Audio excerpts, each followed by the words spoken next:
Russia in a complex competitive struggle is asserting its legitimate rights in the emerging multipolar world order.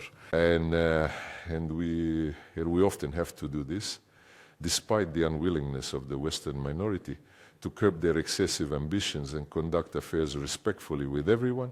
The Westerners do not wish to do this with all those who are ready to work on the platform of sovereign equality and other principles of international law. The majority of countries are like this. They are our partners, both reliable and full of promise. But the West still hasn't rid itself of the delusion of its colonial, and I'm not afraid to say, slave-owning greatness. The dramatic events of the beginning of this year, including the armed invasion by the United States into Venezuela, the escalation of American pressure on Cuba, attempts to destabilize the situation in Iran, and the crisis surrounding Greenland, all of which you have seen and heard about, confirmed our assessment that the world has entered an era of swift and very profound changes. Some experts are even saying we are in an era of great upheaval. But one thing is absolutely clear. This is not some momentary transient phenomenon, but rather a completely new stage of global development. Perhaps it could even be at an entire new era.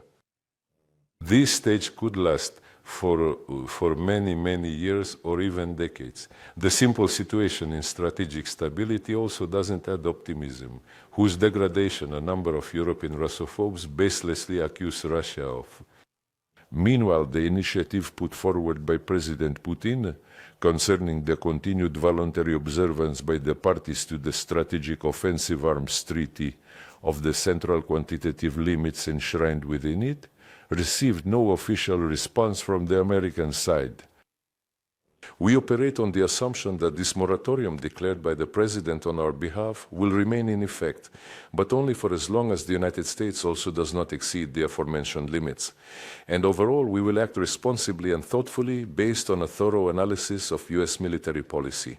We conduct this analysis on a daily basis, along with an assessment of the general situation in the strategic domain. Against the backdrop of the Russophobic hysteria that has engulfed Europe, the European Union's fairly servile position regarding Washington's claims to Greenland is quite remarkable. As President Putin pointed out, we proceed from the understanding that this issue does not directly concern us. The United States, Denmark, and Greenland must resolve this themselves, taking into account the views of the inhabitants of the largest island, of course, whom official Copenhagen for many long years and decades treated quite harshly, one might even say, as second-class people. There are sufficient facts regarding this. Naturally, should Greenland be militarized, with military assets aimed at Russia deployed there, we will take adequate countermeasures, including military technical ones. Our principled position, however, is that the Arctic must remain a zone of peace and cooperation. When discussing Greenland, it's impossible to ignore the fact that, as in many other instances, the proponents of peace and order, which are based on Western rules, are openly applying blatant double standards. The right of or right of Greenlanders to self-determination is recognized, but the right of the peoples of Crimea, Donbass, and Novorossiya to determine their own destiny in unity with Russia is still denied. We fundamentally disagree with such twisted, openly biased logic and will uphold truth and justice in all our interactions with international partners, and will provide political and diplomatic support for the implementation of. Colleagues, we also believe we consistently emphasize that a sustainable and lasting resolution to the crisis, which was deliberately provoked by the collective West in Ukraine, is absolutely impossible without completely eradicating its fundamental root causes. Such an approach, as you know, was also recognized by the Trump administration. And on this basis, during the meeting of the presidents of Russia and the United States in Alaska last August, an understanding was reached on how to ensure a stable long-term settlement of the Ukrainian problem. These understandings remain on the table. We express our gratitude to our Emirati friends for their mediation efforts, including the provision of a platform for the organization of negotiations with the participation of representatives from Russia, the United States, and Ukraine. Russian negotiators are continuing their efforts to ensure that Russia's security along its western borders, the rights of Russian and Russian-speaking people, are fully and reliably secured. and that the threat which is emanating from the current Kyiv regime and its external patrons is completely eliminated. The exemplary nature of the Russia-China Comprehensive Partnership and Strategic Cooperation was confirmed during the very recent contact between our leaders on February 4th, held via video conference.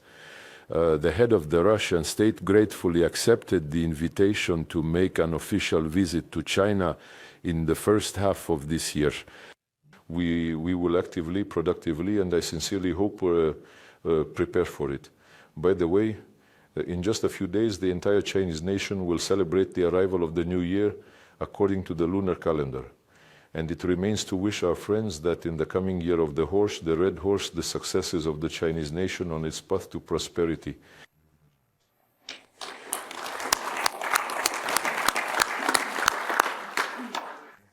Our ties with the People's Republic of China exert a stabilizing influence on the entire system of international relations and at the same time play a most important role in addressing the strategic objective of forming a belt of good neighborliness along Russia's borders. Significant contributions to the creation of the Eurasian architecture are being made by the treaties that have entered into force.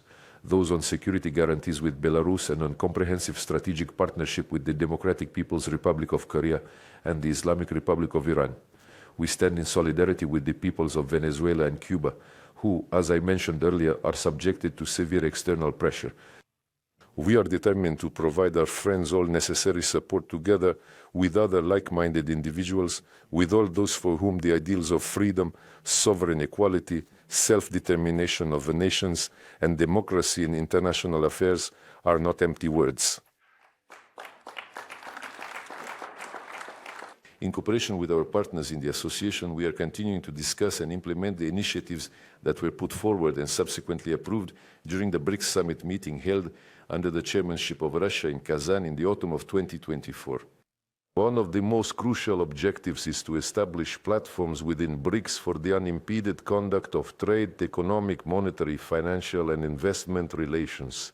These platforms must not be dependent on illegal sanctions and other unfriendly actions by the West, which violate the norms and principles of global trade and international economic and financial relations. This year marks the 80th anniversary of the Nuremberg Tribunal's conclusion. On it, history delivered a verdict on the war criminals of the Third Reich and their accomplices. We will strive to ensure that the crimes of the Nazis and their collaborators against the citizens of the Soviet Union, which have no statute of limitations, are recognized by the international community precisely as the genocide of the Soviet people. Our foreign policy course, not determined by electoral cycles or personal preferences, will continue to be predictable and long-term in nature. Threats, blackmail, and pressure, no matter from whom they may originate, somehow will not influence it. The tasks that the President has set before the Ministry of Foreign Affairs are truly ambitious. We will continue to make every effort to ensure their successful completion. Our success is guaranteed by the high level of trust society places in us. And through you, esteemed colleagues, I would like to express my gratitude to the entire parliamentary body for your collegial support and constructive cooperation in numerous directions of our foreign policy. Thank you very much. Thank you, Sergei Viktorovich. I appreciate it.